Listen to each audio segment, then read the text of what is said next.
All right, guys, today I want to rearrange the shed. It's going to be go time next week on the hay. Looks like Monday through Friday, no rain. The highest percent chance is 20%, so I'm sure it will rain, but we're going to go for it. We're going to take a gamble here and just go for it. A whole week. I'm going to mow Monday, I'm going to mow Tuesday, and mow Wednesday, and we have hay to bale every single day, and hay to ted every single day, and hay to put away every single day. So, in order to get rolling here, we're going to say goodbye to the lineup, and there's quite a few tractors missing from the lineup right now. So what I did last year, I'll explain this, why I came up with what I did last year. Being that I don't mow all my hay in one shot, that I do field by field because I'm only one person and I can only unload so much hay in one day. So my hay bind, I'm going to bring my hay bind up.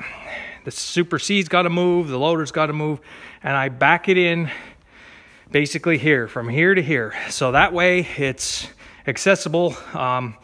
Basically I just can hook up to the tractor and pull out. I don't have to move anything in or out, just maybe my pickup truck to get at it. So that'll be here.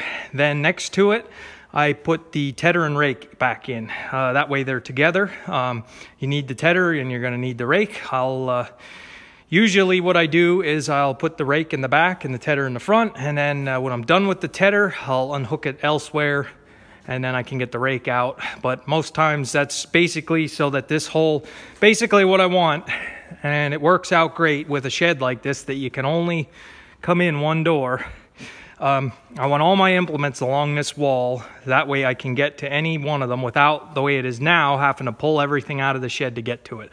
So all along this wall, we're going to be moving some of these tractors and parking our implements. So I'm going to stop talking about it and get moving. I want to do it now while it's nice out. We are expecting some rain this week, so I don't want to be playing around in the rain. So let me come back with you here. Let me start getting some stuff cleaned up and rearranged, and we will get set up here for fall mode. So we won't have the lineup anymore. The next time you'll see the lineup again will be probably in the fall when we're done.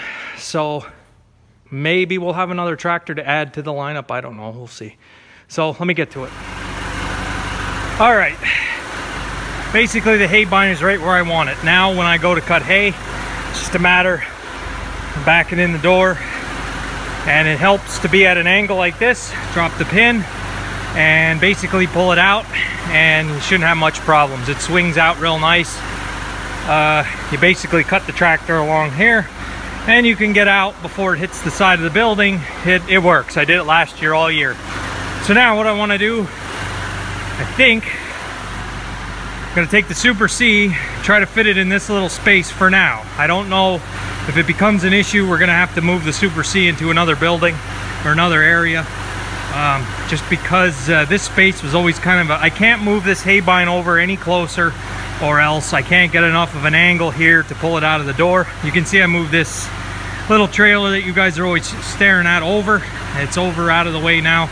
That's going to be out of here too. So once I had said in the past, I have a project for this welder, and we're going to basically clean this trailer off and store it elsewhere instead of just taking up a space here. So we do have that project coming. I don't know when. It should be happening soon. So for now, the trailer can stay there. We're gonna put our workbench and some bolt bins and shelves in that corner. That's gonna be happening this summer. The lawnmower we can move, but that corner is gonna be kind of where all the tools and supplies are. We'll get this moved eventually. The C can go here. So the hay rake is in the back there. I want to pull that up, and it looks like I'm gonna have to move the 560 over a little bit because I want the hay rake right aside of the hay bind in the back and not too close to it. I need enough room to get in and out. So let me see, I got some moving around to do here. I'll come back with you. All right, so it fit, a little room to spare. Stayed over as close as I could. Have some room here. We may have to move it. It may be an issue trying to get this thing in and out of here. If it is, we're just gonna have to either store it in the back or find another building till we figure out where we wanna put it. But for now, that should work. Yeah, all right, let me keep moving here. All right, so a little intermission here. The rake where it needs to go. Got the baler dug out. Basically, the baler goes right in front of that hay wagon. That way I can basically just pull it out. I think we're gonna put the fertilizer spreader in that space there. As long as I can get under there, that's a good place for it. It doesn't leak there. The Vibra-Shank I don't use very often. So let me get this. One thing I noticed with a wide front Farmall 560, it does not turn sharp. You need a football field to turn it around. So I'm gonna get this put back. All right, guys, I kind of changed my mind mid-progress here, or mid-project, I should say. I have what I want to do this week before next week. Today is, I don't know what day you're seeing this video. I'm so far behind, but today is Wednesday. Yeah, Wednesday. Okay, so I have Thursday, Friday, and Saturday yet. 3 days. During the course of those 3 days, we are supposed to get some thunderstorms. What I want to do is get the other two flotation tires for this spreader and put them on. I want all 4 of the tires on that are the same, and it's dark back here, but I want to get them on and run this spreader around a little bit, make sure everything works. I might call for some potash, maybe, we'll see. I have to, I could spread it on over top of where the beans are planted, but we'll see. I did test, my loader does reach high enough to just get, you'll notice there's a board off of this side. I might have said this before, the board was taken off so that the other guy, he had a 574 load in it, could reach to fill it. You can't get over that top board. So this side has a board that they took off, and my loader just makes it too. So should be all right loading it. It might be a little bit lopsided, but it is what it is. So I want to get those flotation tires on, and then I'm going to put it basically right where the 560 sits. So for temporary now, till I can go get those tires, I just have to get everything back in the building because there are storms on the way. So got the baler moved over where I usually park the baler in the summertime. Usually the 986 is hooked to the baler all summer. It never gets unhooked. So then basically the 986 will be sitting right there. The front of it will be up to here.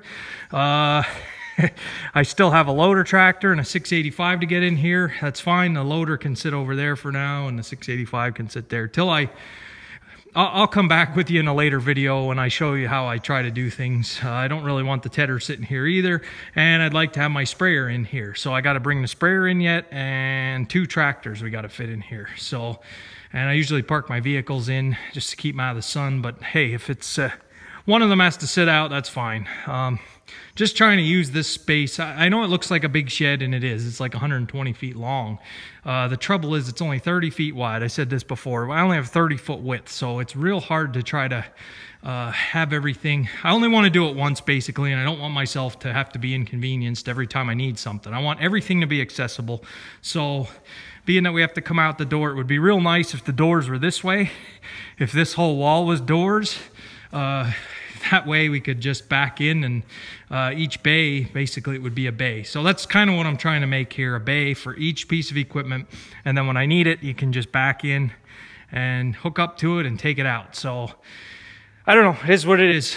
Could be worse. Some guys don't have a shed at all. I know I'm overthinking things. A lot of people just let the stuff hooked anywhere or parked anywhere, but everybody's different. That's fine. I'm not going to condemn anybody because I've worked for guys that just unhook it outside and that's where it lives. So I understand it, and I'm not going to condemn anybody like that. But I like it in the shed. I'm paying rent on a building, so if I'm paying rent to have my equipment stored in here, we might as well use it. So still waiting. They've been putting in a real long day today up at my neighbor's planting, and I should go up. I should have went up and got some footage just because they had the 2 tractors, and they had one planting corn, one planting beans, basically in tandem side by side where the strips come together.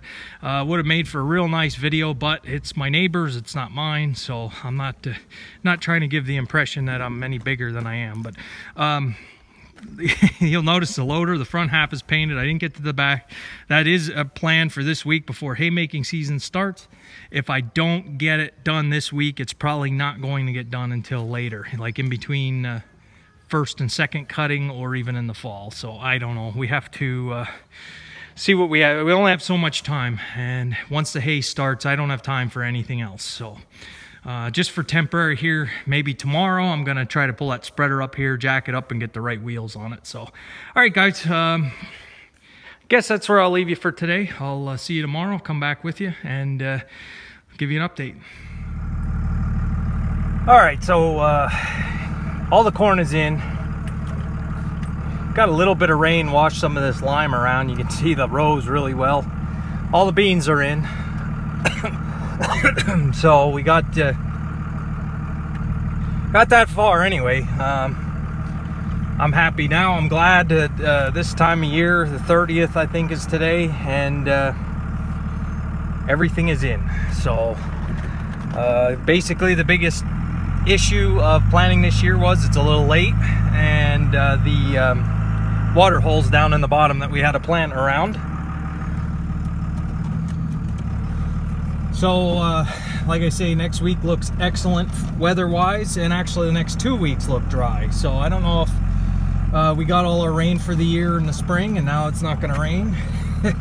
Who knows what's going to happen, but at least we got, looks like almost 2 weeks now to get the hay done, get this first cutting over with. It's not like I'm doing hundreds of acres of hay, but I have enough for one person to handle. I don't want any more hay, really. Don't want to have any more hay to put away, so we're gonna try to knock the hay out here in the next week and a half. So the one thing is, we are supposed to get 2-3 days of rain here this week, so that'll be nice to help give the crop a little shot of life here. So past week's been a lot busier than I figured it was going to be. I can't tell if my neighbor has his planted over there. I saw dust the other day. I know there's rows in that field definitely, but that one up there I can't tell. I'm sure he would have it planted by now. He said it was going to be corn. It was all hay last year. So that's just some thoughts here while I'm headed back. And second year of no-till, second year of true no-till. I did not need the Vibra-Shank this year. I didn't turn any ground. I didn't dig any ground, harrow any ground. You can see the field of corn stalks. We didn't even cut corn stalks. They told me not to. They said it was a waste of fuel, so I don't know. I'm just doing what they say. But got beans here, and basically this strip is just beans here, so we can get back to that field back there. Next year we're gonna try something a little bit different for sure. You can see the corn and the beans there together, so maybe do some corn on corn next year and combine these two fields, put it all together as one giant field. With all the rain with all the rain that we've had now this spring, and basically doing the second year of true no-till, there was nothing washed, there were no gutters or waterways anywhere. And I think I don't know, again, I'm not saying no-till is the answer to everything, but this field here, just as an example, wash is terrible. I remember when it was being tilled and in the spring we'd have the torrential rains, there'd be gutters and ditches in that field, and this year there isn't. So I don't know. I can't see with the amount of rainfall we had that if it was gonna wash, it would have washed both last year and this year. So we can play with our contour strips a little bit maybe for next year. I want to see. It's all an experiment here. I don't want to go too wild, but I don't like little tiny strips of fields everywhere. I like to have it as big as possible.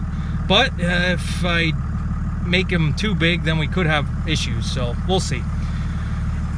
See what happens here.